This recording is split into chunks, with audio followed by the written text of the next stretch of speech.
शहर इक़्तिदार में रोटी और नान की कीमतों में कमी का मामले पर इस्लामाबाद हाई कोर्ट के हुक्म पर रोटी की कीमतों में रद्दोबदल कर दी गई। वफाकी दारुल हुकूमत इस्लामाबाद में 120 ग्राम रोटी की कीमत 20 रुपये कर दी गई, जबकि 100 ग्राम रोटी की कीमत 16 रुपये पर ही बरकरार रखी गई है। ज़िला इंतज़ामिया इस्लामाबाद का कहना है कि रोटी की कीमत 16 रुपये जबकि नान 20 रुपये बरकरार है।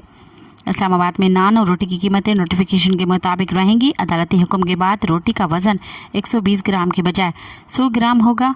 डीसी इस्लामाबाद ने तमाम असिस्टेंट कमिश्नर्स को दोबारा नान रोटी कीमतों के इंस्पेक्शंस की हिदायत करते हुए शहरियों की तलकीन की है कि 100 ग्राम रोटी 16 रुपये जबकि 120 ग्राम नान 20 रुपये में ख़रीदें। मज़ीद ख़बरन ऐं तफ़सीलात लाइ विज़िट कयो असांजी वेबसाइट www.awamiNewsHD.com ऐं ॾिसंदा रहो अवामी न्यूज़ HD।